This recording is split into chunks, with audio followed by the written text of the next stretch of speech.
Dans le domaine de l'agriculture, les femmes de l'association Diabo, Ville émergente, ont procédé à la présentation du riz Nzrama de Diabo dans les locaux de la Chambre de commerce dans la commune du Plateau. Cette initiative vise à promouvoir l'autonomisation de la femme. Justin Kwasi et Assiton Diara y étaient pour le compte de RTI2.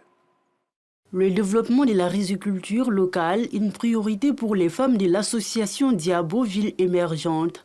Comme matérialisation de cette ambition commune, le riz Nzrama de Diabo présenté à la Chambre du commerce de Côte d'Ivoire. Les motivations, c'est l'autonomisation économique de la femme. Pour avoir plus d'argent, il faut travailler. Et c'est cette organisation du travail que nous avons initié à travers le développement de la filière rizicole et l'entrepreneuriat agricole. Le riz Nzrama de Diabo, résultant d'un savoir-faire local, suscite la curiosité de tous, ce qui crée la bousculade presque des visiteurs pour s'arracher ce nouveau riz local. Je suis motivé par l'achat de ce riz pour essayer de découvrir quelque chose de nouveau et puis encourager l'initiative. Vous savez que tout le riz est importé, donc on doit encourager la production du riz localement pour pouvoir s'autosuffire. Cette présentation des fruits du travail de ces femmes vise à promouvoir l'autonomisation de la femme rurale.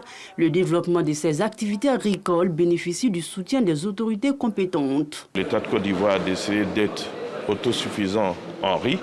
Il y a des mesures qui ont été prises aussi bien au niveau organisationnel avec la création d'une structure comme l'ADERI, mais que aussi au niveau financier avec l'appui de partenaires techniques et financiers qui permettent des distributions de semences et de distribution d'intrants afin d'améliorer la production en riz. C'est pour ça que nous saluons l'initiative de Mme Rebecca Yao. L'importation du riz constitue l'un des plus gros postes de dépenses de la Côte d'Ivoire, soit plus de 500 milliards de francs CFA en 2022. Il constitue de ce fait l'aliment au taux d'importation le plus élevé du pays. L'avènement du riz Nzrama de Diabo vient soulager un tant soit peu la dépendance en riz de cette localité de la région du Baké au centre du pays.